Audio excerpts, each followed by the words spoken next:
Welcome to Talk Law Radio with attorney Todd Marquardt of the Marquardt Law Firm at marquardtlawfirm.com. Welcome back to Talk Law Radio. I'm Todd Marquardt here with Emily Westfallick, who has Ground Up Insurance, and she helps business owners and commercial establishments insure against risk.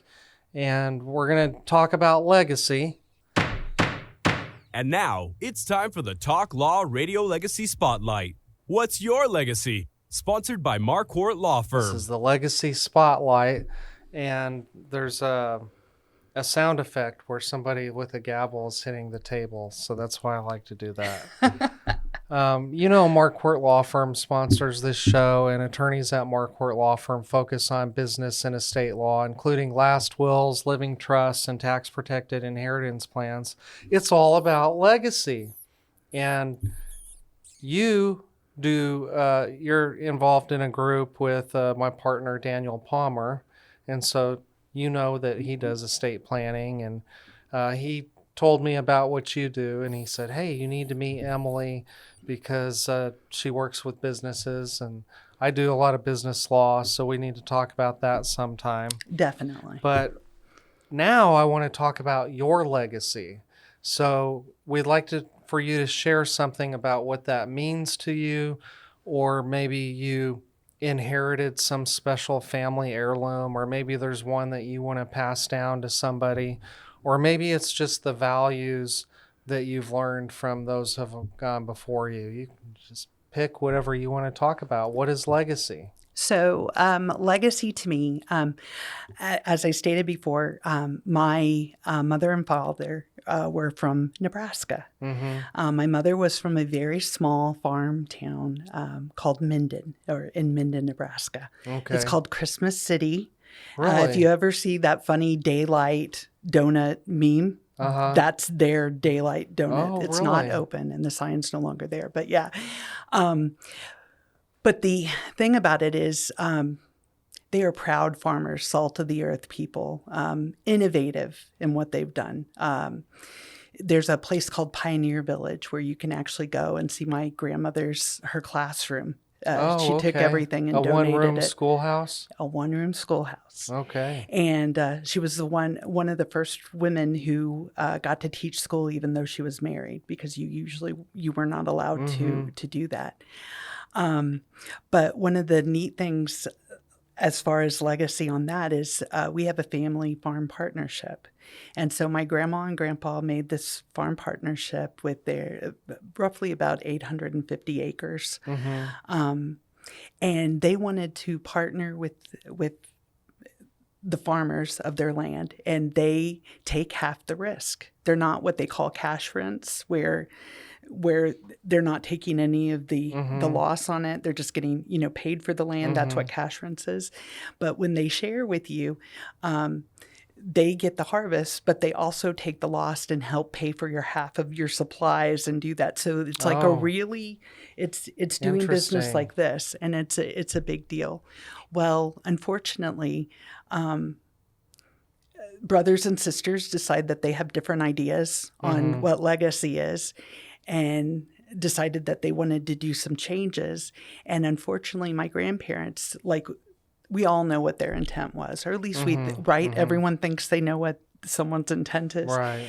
And so it was really painful to give up some of the land in order to, some people wanted out of the partnership. They wanted out of the partnership, and they wanted to own the land. They wouldn't let them buy them out. And so it was really hard, and hurt those relationships. Yeah.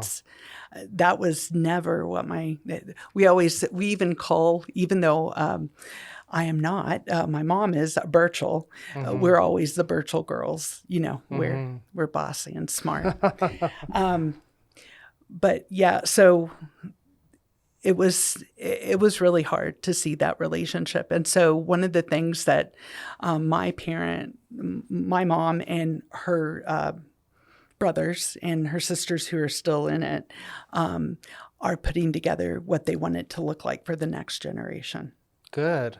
Yeah. So it's a beautiful thing because we know exactly what they want.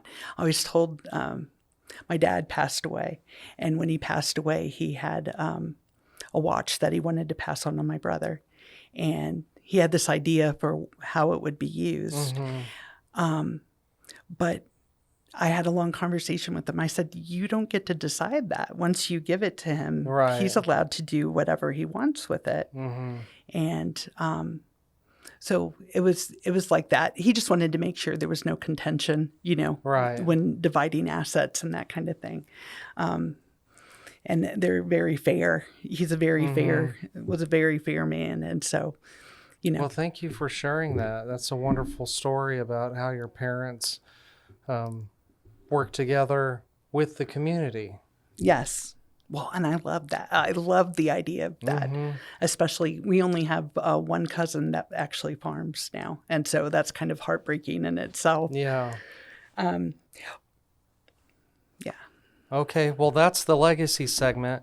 We promised you we'd talk about this Texas law that gives a safe harbor.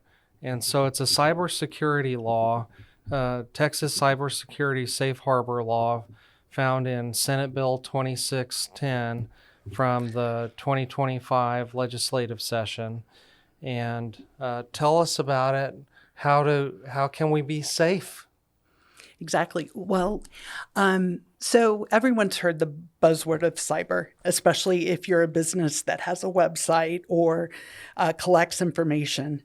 And the scary part of this is what you'll be held responsible for that could wipe you out as a small business, which is those other punitive damages, right? Oh, punitive damages for somebody that's reckless, like the restaurant that said this happens all the time. That's something that's very, very bad in the law. Yes, and when you get something litigated, it's going to normal folks, and it's one place where common sense is common. I always tell people in insurance, common sense isn't so common, Right. Because they'll be like, "Why is this so convoluted?" I'm like, Yeah. What you're saying makes sense to me, but that's not how it works. Right. So with cyber being out there, one of the things you can get is you can get an actual cyber policy. Like I said, it protects all of this.